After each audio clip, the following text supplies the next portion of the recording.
This is your reminder that the BBC has yet to address the consistent transphobic leanings in its news coverage, and while the team behind Doctor Who is not connected to this in any way since this is a BBC-owned property, I'm going to keep pointing it out until the problem gets resolved. Links in a pinned comment below if you don't know what I'm talking about. I'll stop saying it when it stops being a problem.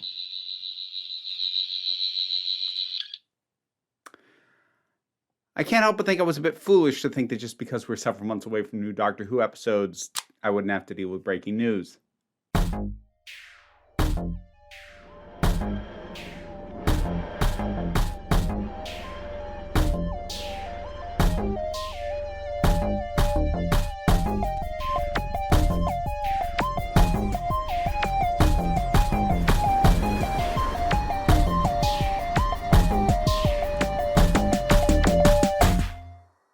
All right. So over the weekend, the news broke that Millie Gibson will be leaving the show after her first full series, which is the upcoming series 14 / season 41 / season 1, depending on how you want to count it. And yeah, I didn't jump on this faster for a couple of reasons. The first is it broke over the weekend. I am trying in some way to have a life. So that was one reason not to jump on it. But actually, there was a fun and, well, not fun, but helpful side effect, at least for me, with regards to that, which is the fact that it initially broke in the Daily Mirror and did its first big round of being spread through UK tabloids, which, look, they're not always wrong, but they're definitely not always right. And especially with the tone of this particular coverage, which is something I'm going to bring up in a little bit.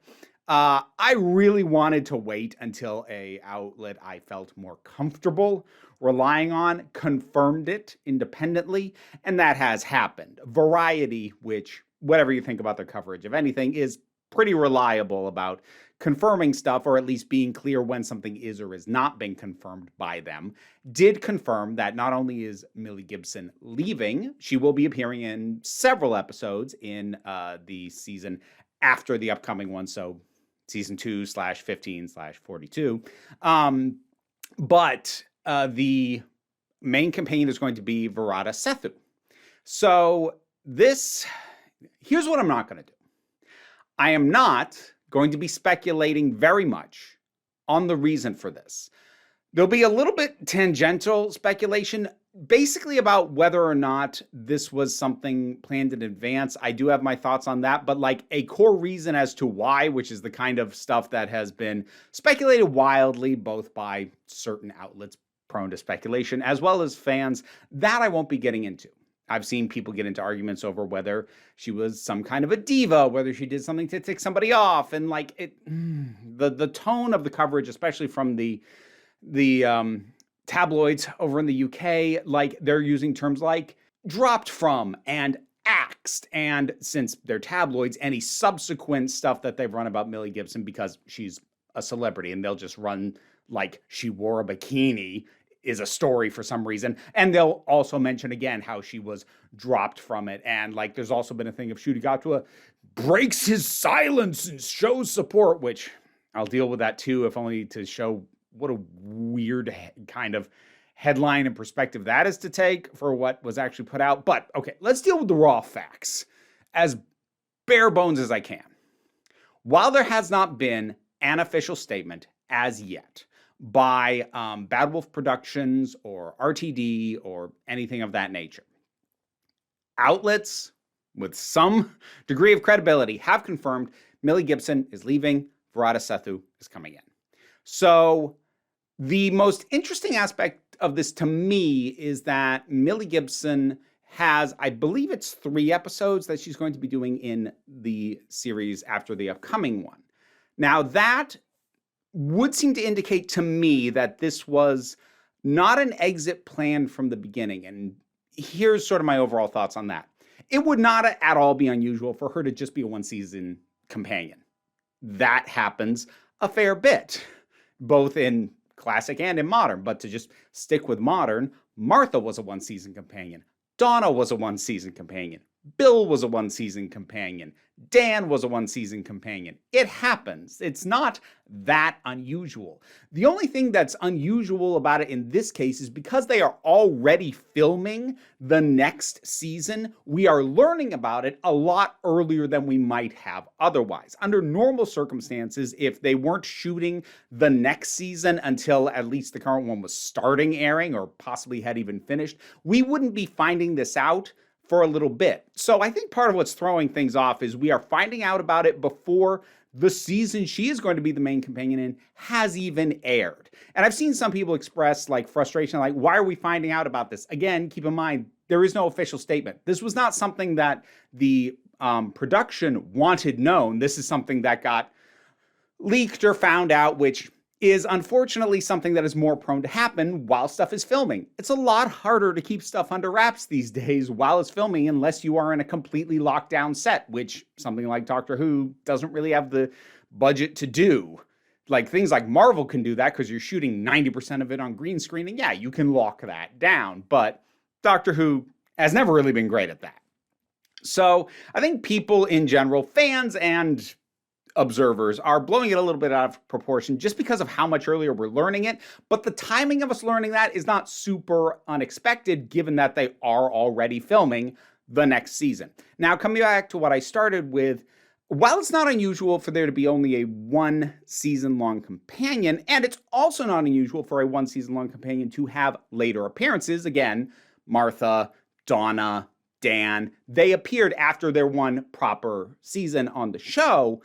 It is a little bit odd to have it dovetail into the start of the next season, but not for them not to stick around for the whole thing. That is a little more unusual. The closest thing we've ever had to this was Series 7, which had Amy and Rory in the first half and then Clara in the second half. But that also had a very clean break. They deliberately, at the planning stage, cut that season in two, to the point that there was actually a holiday special in between each half. So that's still not really quite the same thing. So that is why it kind of leads me to believe that I don't think that Millie Gibson was planned as a one-season companion, because I would think, now this is the one bit of speculation I'm going to get into. I would think if you're intending to only have her as one season, you wrap up her story in that season. Having her appear in 3 episodes of the following season feels like the kind of thing you do when someone has left earlier than you wanted, but is still willing to work with you, so you do the things necessary to wrap up their story that wasn't wrapped up in the season that they are the main co-star.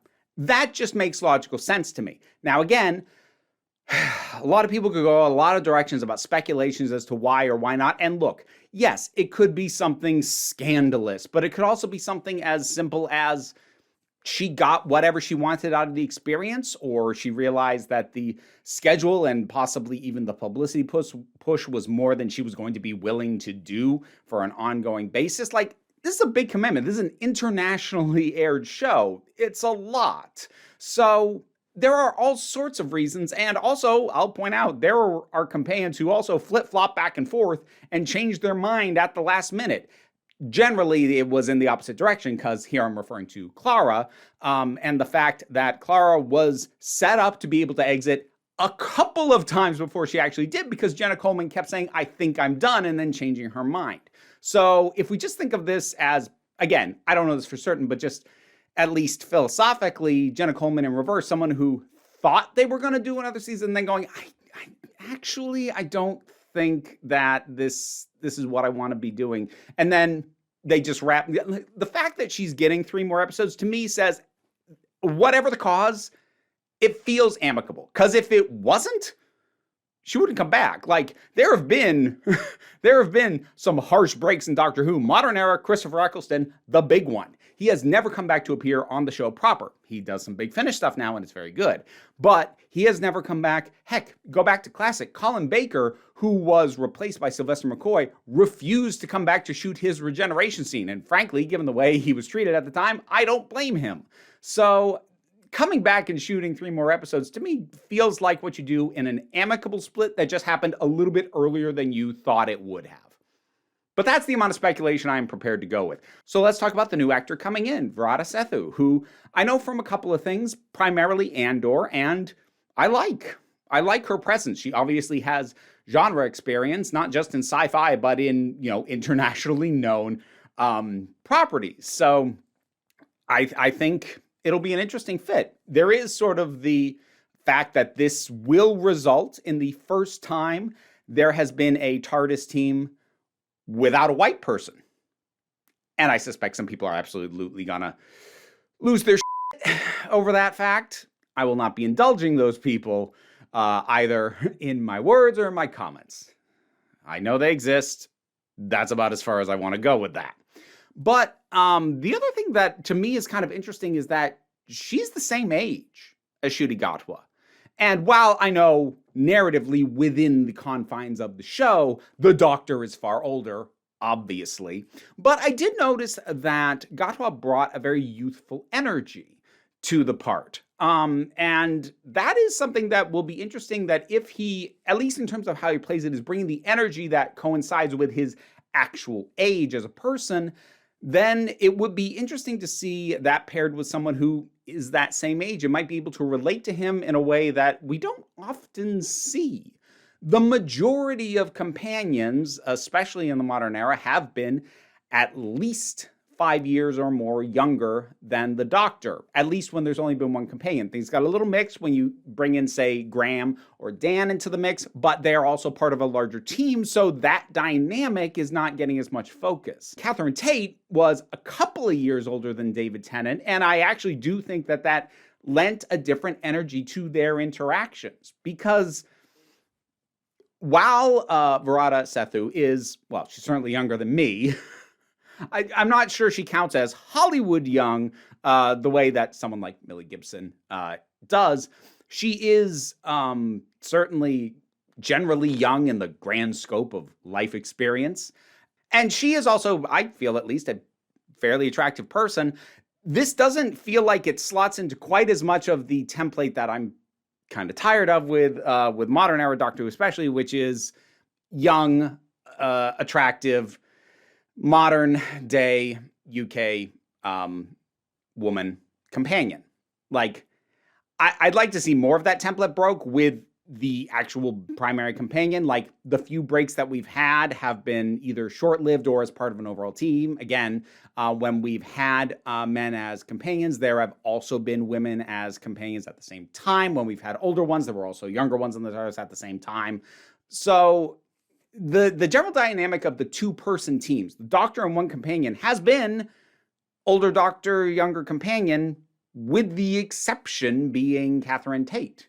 Now, the difference in age range has varied, of course, but having them be the same age, I just think it brings the opportunity for a different dynamic. And honestly, with that 4-part template, young, attractive, modern era woman, honestly, anytime they break any one of those 4 is a little bit of a relief for me. I'd like to see more of those things broken more often, but if at the very least they're not fitting that template completely on all 4 points, that's something. I'll take it. Now, am I like super excited for this? I mean, no. I'm also not super disappointed for this. I haven't seen enough of Millie Gibson as Ruby Sunday to know whether or not I'm going to miss her and be left wishing she had more. Maybe I will, maybe I won't. I can't judge that off of a single special. As for Ncuti Gatwa, I alluded to earlier, some outlets have been like, breaks his silence and shows support for Millie Gibson. He put out an Instagram story that was this.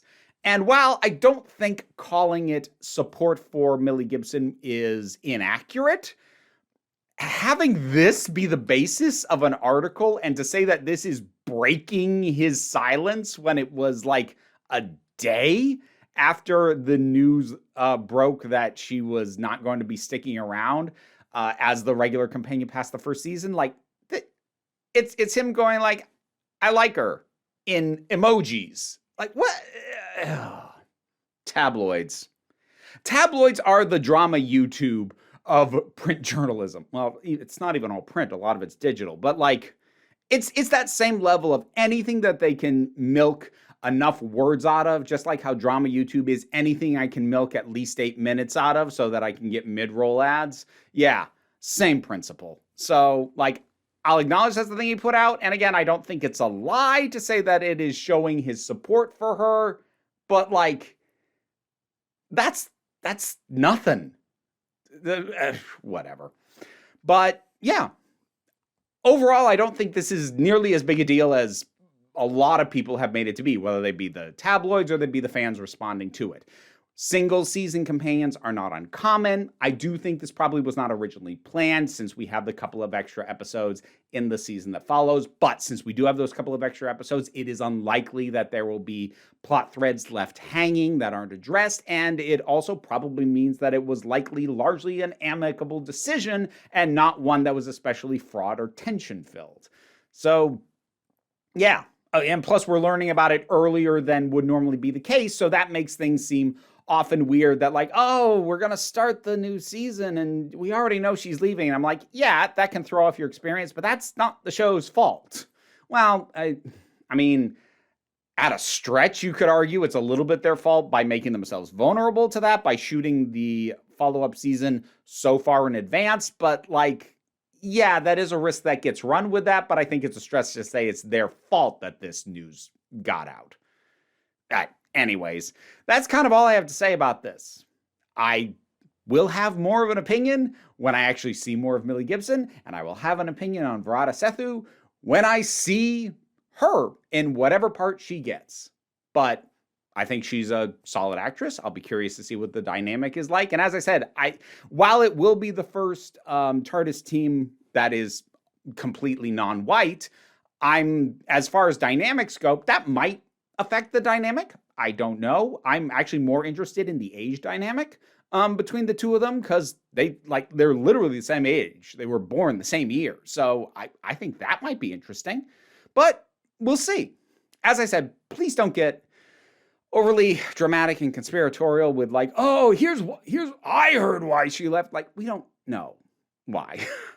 So if you could not go down that rabbit hole, what are your thoughts on it? Drop them down in the comments. Let's talk about it. Patreon pays the bills, enables me to do this as my living. Even if you can't help me out that way, like, share, subscribe. They help. But what I really want you to remember, you're beautiful, you are valid, and you are loved. You are the council. I am just running the meetings. And until next time, this council is adjourned.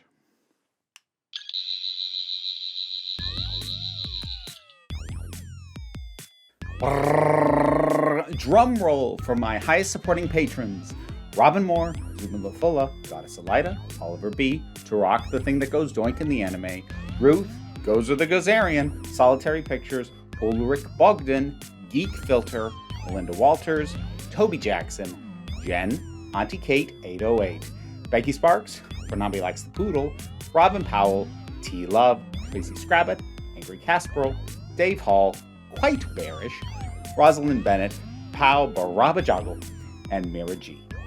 Thanks so much.